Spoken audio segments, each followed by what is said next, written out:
जय हिंद फ्रेंड्स, मेरे YouTube channel ई study point में आपका स्वागत है। आज की इस वीडियो में हम लोग चैप्टर 1 स्टार्ट करेंगे, जो कि आपका रियल नंबर्स है।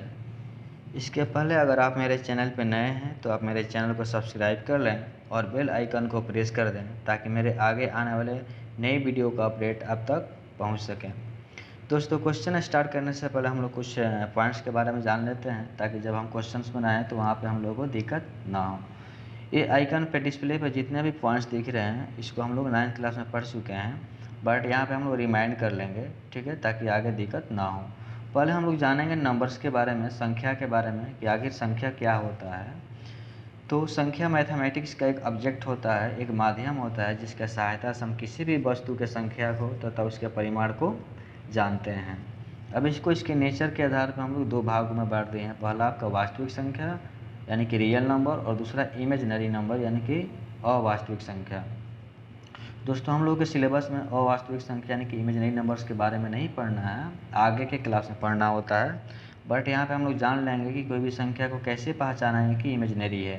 तो दोस्तों, कोई भी संख्या अगर रूट के अंदर में माइनस हो, ऋणात्मक चिन्ह हो, उस प्रकार के हम नंबर्स को इमेजिनरी नंबर कहेंगे, जिसे हम लोग आई से डिनोट करते हैं, ठीक है। आगे हम लोग जानते हैं रियल नंबर्स क्या है। अब रियल नंबर्स को अभी हम लोग अनेक टाइप्स में बांट दिए हैं। ये जितने भी आपका पॉइंट्स दिख रहा है, नंबर्स दिख रहा है, इन सभी को हम लोग रियल नंबर बोल सकते हैं, ठीक है।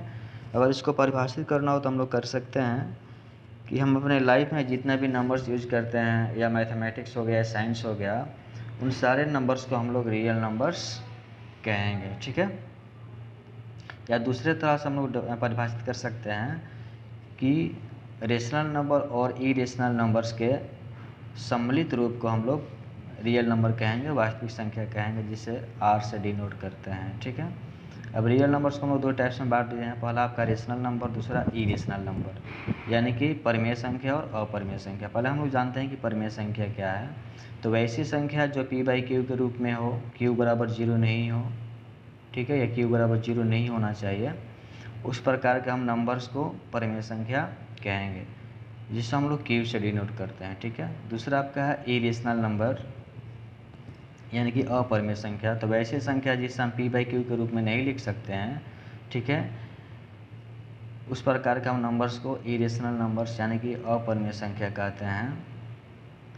इसके पहले हम बताए थे असंत अनावर्ती यानी कि non terminating non recurring numbers, उसके जितने भी एग्जांपल्स होते हैं वे सारे अपरिमेय संख्या के अंतर्गत आते हैं, ठीक है। उन सभी संख्या को हम लोग p/q के रूप में नहीं लिख सकते हैं, ठीक है। उसके बाद है रेशनल नंबर्स को हम दो भाग में बांट दिए हैं। पहला आपका फ्रैक्शंस होता है, दूसरा इंटीजर्स होता है, ठीक है। यानी कि p/q के रूप में वो फ्रैक्शन होगा, ठीक है, जो एग्जांपल्स में दिया गया है 1/2, 3/4, ठीक है, ये आपका फ्रैक्शन के रूप में है। दूसरा इंटीजर्स के रूप में होता है, जो आपका नेचुरल नंबर्स भी हो सकता है, होल नंबर्स भी हो सकता है, ठीक है। अब इन तीनों पॉइंट को हम लोग जान लेते हैं कि नेचुरल नंबर क्या है। तो गिनती की संख्या को हम लोग नेचुरल नंबर्स बोलते हैं, ठीक है, जिससे हम लोग n से सूचित करते हैं, बड़ा N से, ठीक है। 1, 2, 3 ये नेचुरल नंबर्स है। उसके बाद आपका आता है होल नंबर, यानी कि पूर्ण संख्या। तो अगर गिनती की संख्या के पहले हम लोग 0 लगा दें, यानी कि 0 से हम लोग गिनना स्टार्ट करें, उस प्रकार के हम नंबर्स को पूर्ण संख्या कहेंगे, होल नंबर कहेंगे, जिसे हम लोग W से सूचित करते हैं, ठीक है। उसके बाद है इंटीजर, यानी कि धनात्मक पूर्ण संख्या और ऋणात्मक पूर्ण संख्या बोल सकते हैं। यानी कि धनात्मक में अगर माइनस हम यूज कर लें, उस प्रकार के सभी संख्या को हम लोग इंटीजर कहेंगे, जिसे हम लोग जेड से सूचित करते हैं, ठीक है।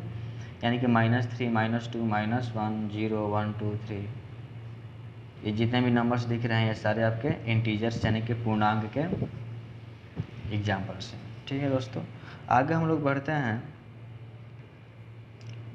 हम लोग के चैप्टर में पढ़ना है एचसीएफ निकालना,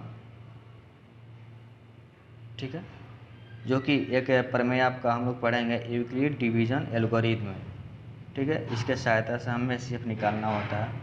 तो दोस्तों, एचसीएफ का मतलब क्या होता है, इसका अगर फुल फॉर्म जाने तो हो सकता है हाईएस्ट कॉमन फैक्टर, ठीक है। यानी कि एचसीएफ किसी भी संख्या का हाईएस्ट कॉमन फैक्टर होता है, जिससे दी गई संख्या में भाग लग सकता है, ठीक है। उस प्रकार के हम नंबर्स को एचसीएफ कहेंगे। इसके बारे में हम लोग जान लेते हैं कि यूक्लिड डिवीजन एल्गोरिथम होता क्या है। तो दोस्तों अगर हम किसी भी संख्या को डिवाइड करते हैं, जैसे आप हम एग्जांपल ले लेते हैं,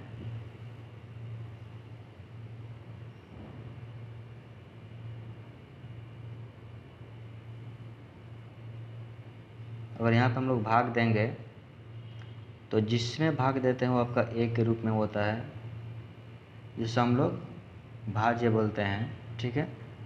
जिससे भाग देते हैं हम लोग भाजक बोलते हैं, जिसे 20 से डिनोट करते हैं, 20 से सूचित करते हैं, ठीक है। और जो हमारा भागफल आता है उसे क्यू से सूचित करते हैं, और जो हमारा शेषफल आता है उसे आर से सूचित करते हैं, ठीक है। इससे रिलेटेड जो हम लोगों को प्रमेय प्राप्त होता है उसी को हम लोग कहते हैं यूक्लिड डिवीजन एल्गोरिथम। उसी के सहायता से हमें एचसीएफ निकालना होगा, ठीक है। इसी को और हम लिख सकते हैं ए बराबर बी क्यू प्लस आर। यहाँ पे जो आर होना चाहिए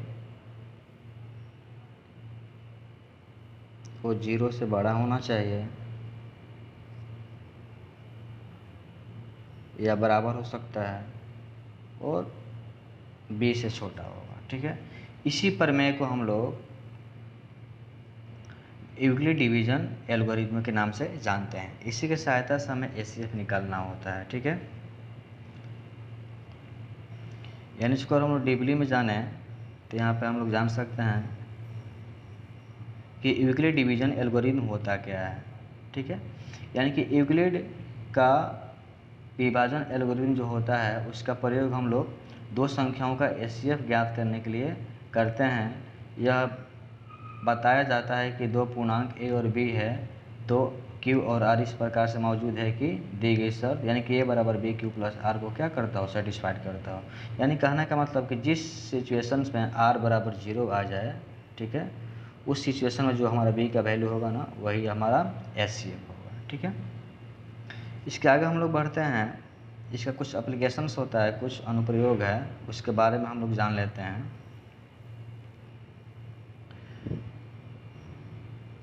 तो यहाँ पे लिखा हुआ है यूक्लिड डिवीजन लेमा, यानी इसको हम लोग एल्गोरिथम बोल सकते हैं। इसका अनुप्रयोग, ठीक है, तो इसका प्रयोग हम लोग पूर्णांकों के विभाजन के लिए प्रयोग कर सकते हैं। दूसरा है यूक्लिड के डिवीजन एल्गोरिथम में एक प्रमुख अवधारणा के रूप में उपयोग किया जाता है, ठीक है।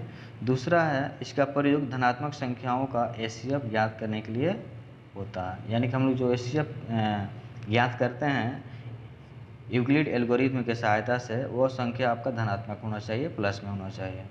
उसके बाद इसका जो हम लोग प्रयोग करते हैं विषम संख्या है, सम संख्या है, घन संख्या, वर्ग संख्या आदि जितने भी संख्या है उनके गुणों के ढूंढने के लिए हम लोग यूक्लिड एल्गोरिथम विज्ञान का प्रयोग करते हैं, ठीक है। उसके बाद आता है क्वेश्चंस कि यूक्लिड विभाजन एल्गोरिथम का प्रयोग करके हमें एचसीएफ ज्ञात करना होता है, ठीक है। तो पहले हम लोग जान लेते हैं कि आखिर एचसीएफ होता क्या है और इसका जो प्रमेय होता है वो किस प्रकार से आता है। तो मैंने पहले बताया था कि जो भाग की जो प्रक्रिया होता है उसी के सहायता से जो प्रमेय निकलता है उसी को हम लोग क्या कहते हैं, यूक्लिड एल्गोरिथम विभाजन, ठीक है। जिसे यहाँ पे अगर दर्शाना हो तो हम बता सकते हैं कि डिवाइजर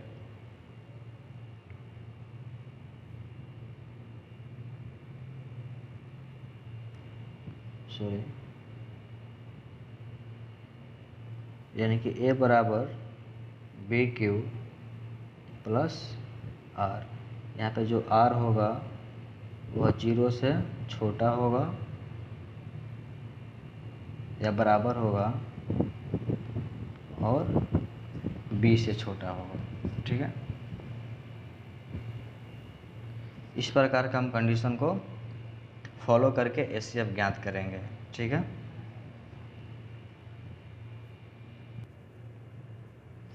दोस्तों इस परिमेय को हम लोग मिडिल क्लास में भी पढ़ चुके होंगे। इसको हम ऐसे भी जानते हैं dividend equal to divisor into quotient plus आपका रिमाइंडर।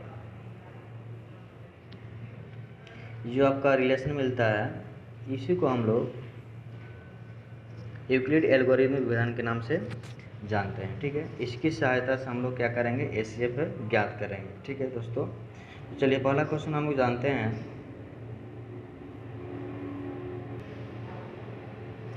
कोई भी क्वेश्चन अगर दिया हुआ हो और उसे एचसीएफ निकालना हो तो उसमें जो आपका बड़ा वाला संख्या होगा उसको हम लोग ए मान लेंगे और छोटा वाला जो संख्या होगा उसको हम लोग बी मान लेंगे। यानी कि पहला को हम लोग बनाते हैं, यानी कि ए बराबर आपका दिया हुआ है,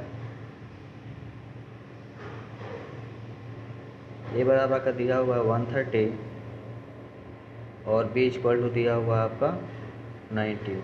ठीक है, और भाग का जो प्रक्रिया होता है उसी को हम लोग लेकर चलेंगे और एचसीएफ ज्ञात करेंगे। ठीक है, जो हम लोग भाग की प्रक्रिया करेंगे वो हम लोग रफ में भी कर सकते हैं। ठीक है, यानी कि 91 डिवाइडेड बाई 130। अब 91 को हम लोग 2 बार में लेकर जाएंगे तो ज़्यादा हो जाएगा, इसलिए 1 बार में ही लेकर चलेंगे। यहाँ पे 9 बचेगा, यहाँ पे आपका 12 में से 9 हो जाएगा 3। फिर इसको हम लोग घेर देंगे यहाँ पे, फिर ये 90 को उतारना होता है। ठीक है, ये आप ये बात ध्यान में रखिएगा, ये 90 को यहाँ पर आ जाएगा, यानी 91। इसको हम लोग अगर 3 बार में लेकर चलें, 4 3 बार 2 बार में,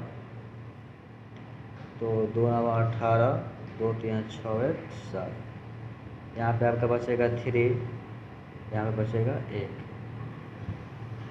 फिर इसको हम यहाँ पर घेर देंगे और फिर यहाँ पे 39 को उतार देंगे। अब क्या आपका 3 बार में कट जाएगा, 3 कैंसिल हो गया।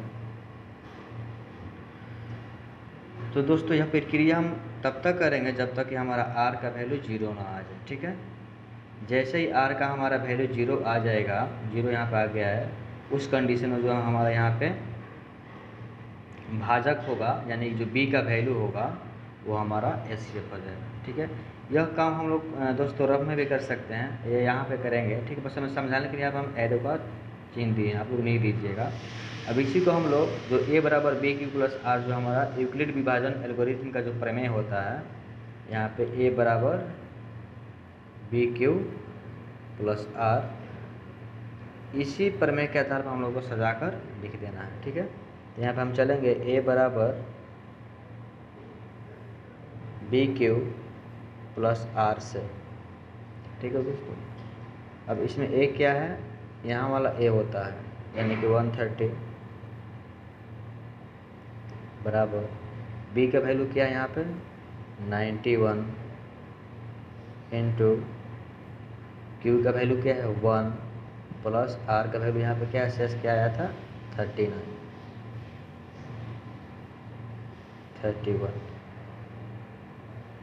उसके बाद फिर यहाँ पे a क्या बन गया है 91, यानी कि ये वाला यहाँ पे चला आएगा 91 बराबर आपका b क्या बन जाएगा 39, q यानी कितने बार में कटा है तो 2 बार में कटा है, प्लस r का वैल्यू यानी कि शेषफल कितना बचा है 13 बचा है।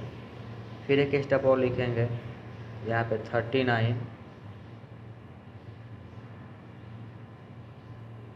39 इक्वल टू यहाँ पे b क्या बन जाएगा तो 13 यानी कि 13 बन जाएगा। q क्या हो जाएगा यहाँ पे कितने बार में कटा है तो 3 बार में, प्लस शेषफल कितना आया है 0। तो जिस कंडीशन में हमारा शेषफल 0 आ जाएगा वहाँ छोड़ देंगे और उसी कंडीशन में जो हमारा यहाँ b का वैल्यू होगा वो आपका एचसीएफ हो जाएगा। लिख देंगे यहाँ पे, इसलिए एचसीएफ इक्वल टू 13, ये हमारा आंसर हो जाएगा। ठीक है, चलिए एक और क्वेश्चन दूसरा देते हैं ताकि हमारा कंसेप्ट क्लियर हो जाए, उसके बाद हम लोग चैप्टर स्टार्ट करेंगे। दूसरा क्वेश्चन है आपका 80 और 100, इसको भी हम लोग a बराबर क्या मान लेंगे 100, क्योंकि आपका बड़ा है, बड़ा वाला डिजिट कोई a मानना है, और b इसमें जो छोटा है आपका उसको मानना है। ठीक है, अब उसी कंडीशन से चलेंगे, a बराबर बी क्यू प्लस आर से, a बराबर बी क्यू प्लस आर से।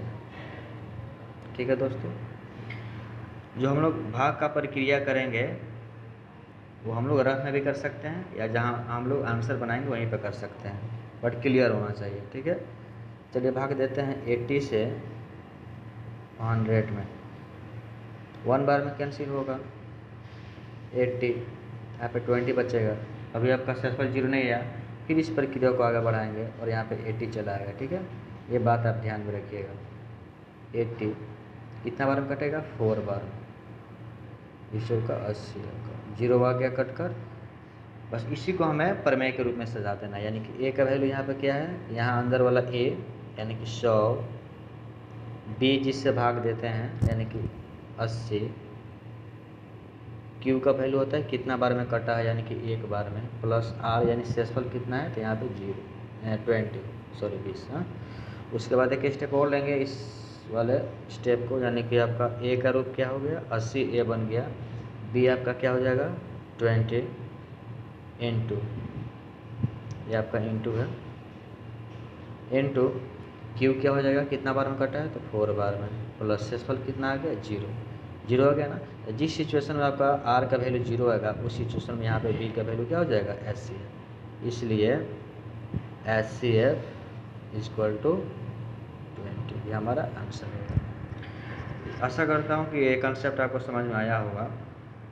इस वीडियो में इतना ही, आगे वाले वीडियो में हम लोग चैप्टर स्टार्ट करेंगे। अगर ये आपका कंसेप्ट क्लियर हो गया हो तो कमेंट में आप कमेंट करें और मैंने वीडियो को आप ज़्यादा से ज़्यादा लाइक करें और शेयर करें। तब तक के लिए जय हिंद।